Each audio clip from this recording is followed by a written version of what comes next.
Hey guys, it's Brad here. Dude, Daddy Daycare himself. And we're here for another episode of the official podcast of the Kappa Sigma Alumni Fantasy Football League. How are you guys doing? And man, has it been crazy because within 24 hours,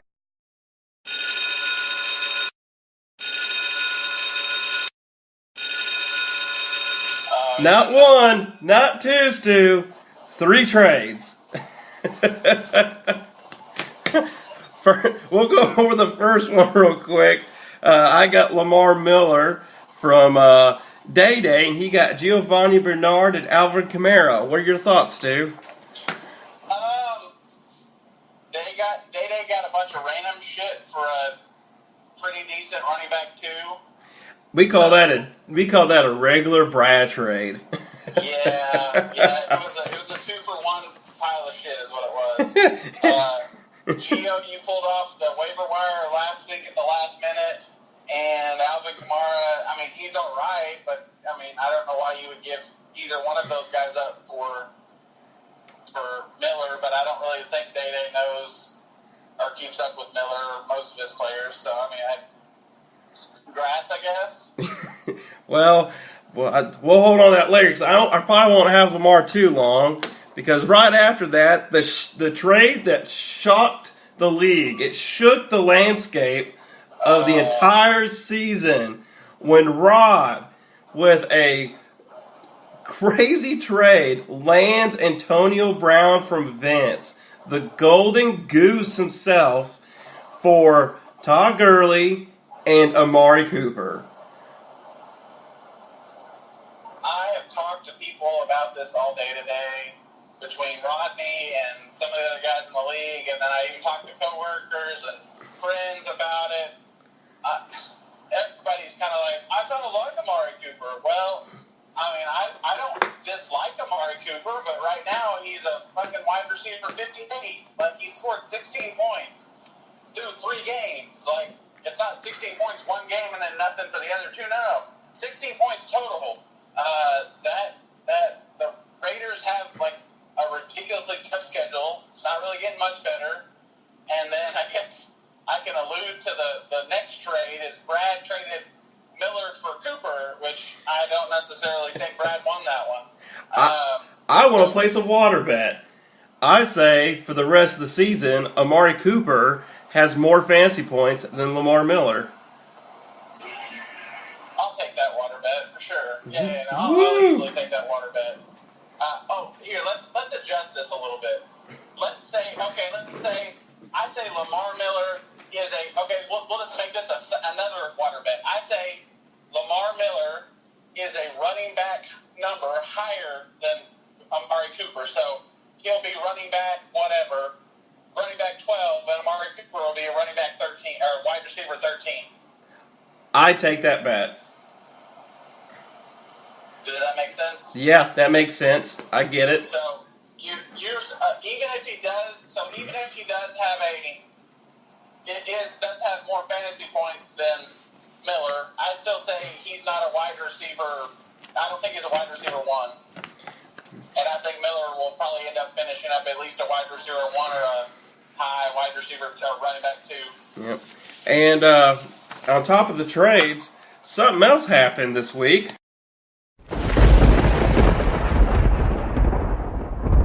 Sam Bradford struck again. Maybe not as bad, though. What is it? Well, I don't think as bad as last week. It seems like a lot of players got hurt, but really only one seems to be really out for the season. Well, I'm interested. Rodney kind of needed this trade a little bit, so I'm gonna skip a little ahead here. Rodney lost Darren Sproles, so when he traded Gurley, I guess that's going to work out for him, but, like, Sproles is out for the season, so now he's down another running back. He traded me Derrick Henry last week, so that's another running back he's down. So he doesn't really have any running back depth, so as long as Jones and Brown are healthy and are super active, his team will be all right, but if they both have down weeks at the same time, he's going to go down pretty hard. I don't know if his running backs can help him out very much. And then he also, Sammy and Tavon Austin are both in concussion protocol after Thursday night's game.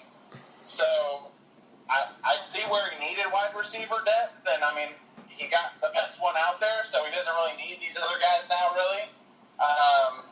Hopkins can be a nice flex play for him now, or a bye-week fix here and there. He kind of needed the trade a little bit, but I don't know if he's going to work out with all the injuries he's got.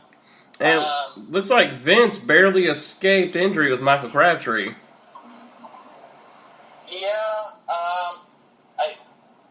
So far, it looks like yesterday he got an X-ray.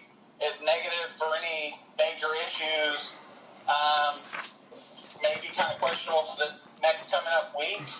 So he really kind of flexed. He kind of traded away all of his wide receivers. So he may be hurting this week. So that might be a loss in his category if I was a bet man.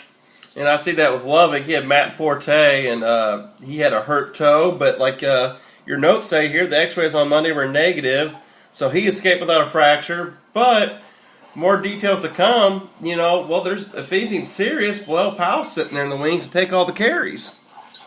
Yeah. There's another running back, a rookie running back that they picked up as well that might even see some additional carries if Forte's out, and I mean, Powell, neither one, Forte or Powell, are young, so he may take a little while to recover. So there's another running back there, I believe, so I might have to look into him. And the one injury which I hate the most because it cost me a win this week would be Kelvin Benjamin. 8 yards, and then he goes down when he was about to feast because New Orleans starting corner, out. Their second starting corner, out. Greg Olsen, dead. Kelvin Benjamin was about to have a field day, and then Sam Bradford just said no. Lovick is super happy right now because Cam Newton was no longer a fantasy option. He has got no one to throw to. His running back is glad he can catch the ball because otherwise he doesn't really have very many targets. They're disappearing left and right. Yep. And Copro, he got hit hard a little bit, especially with that rookie running back of the Redskins, Perrine. Yeah, Samaje Perine, he broke his hand. Did you actually see that play? Yes. That was awful. Like, got his hand smashed in between the helmets. That was just, like, golly. So, I'm pretty sure he had a MRI on that thing, or had an X-ray on that thing, and there's no fracture. So he's just kind of have to keep down the swelling. He'll get back in there eventually, but I don't think Gruden is going to appreciate that fumble he got. I mean, I know he got his hand smashed really, like, awful, but with that fumble, it doesn't look like they're going to trust him anytime soon. Yeah, then he also got hit hard with Melvin Gordon and Doug Baldwin a little bit, too. Yeah. Melvin Gordon has a bone bruise, which I guess he's been dealing with for a while now. Same thing that Terrence West is dealing with. It's not really a consistent injury, but it causes a bunch of swelling and painful to use after a while. So he may be his status for week 4 is going to be really questionable. So, and he may even miss a couple weeks. So we'll have to see. It may be Friday before we finds out if he's going to get to play or not. And I think from there, we'll go ahead. We'll move on to the consensus rankings. And once again, it's a reminder, it's not me or Stu's rankings. We both do a rankings, and then we do like a weighted consensus with it, and we come out to the 12 people. Because me and Stu's rankings never match. It's impossible. They were closer, but they don't match. Yep. So, number 12, we got Sammy with an I. Number 11, we got Matt. Number 10, Copro. You can go ahead and tear down that wall. The poll said so. Yeah, you're having some rough games here. Number 9, may not be there that long, would be Rod. Number 8 would be you, Stu. Yeah. Number 7, I think we can go ahead and say it's because of Brady. Lovick. Number 6 would be me. Number 5, the Guru, all of a sudden coming back to life with Carson Palmer. Yeah, he had a resurgence this week. And number 4 with Mo, who has Chris Hogan, who just went off on Sunday. And if Brady locks onto Hogan, he might have found a steal. Number 3, who may not be there much longer, is Vince. Number 2, we have Dixon. And number 1, the belt buckle himself, Captain Cocky, Day Day. The guy that has no clue who the fuck is on his team, that guy. That guy. Pierre Garcon is leading the league in points. So, I think what we're going to go ahead and do, guys, we're going to go ahead and we're going to do quarterback waiver wire. I got Jared Goff with the Rams. He's playing against San Francisco, and he's been looking pretty good, Stu. Yeah, he has, actually. The statistic I saw today was he's 11 for 11 for red zone opportunities. That's pretty good. Yeah, I can't say that that's a thing that every quarterback shares. And compared to last year, that's amazing. This offense looks like they're alive. So Sean Payton seems to be doing pretty good. He's kind of a quarterback whisperer, so Goff seems to be benefiting from that. We also got you have on here. We got Jay Cutler versus New Orleans. Yes, he seems to be doing all right. They kind of struggled last week, but they're at the last second with the garbage of all garbage touchdowns with Devontae Parker.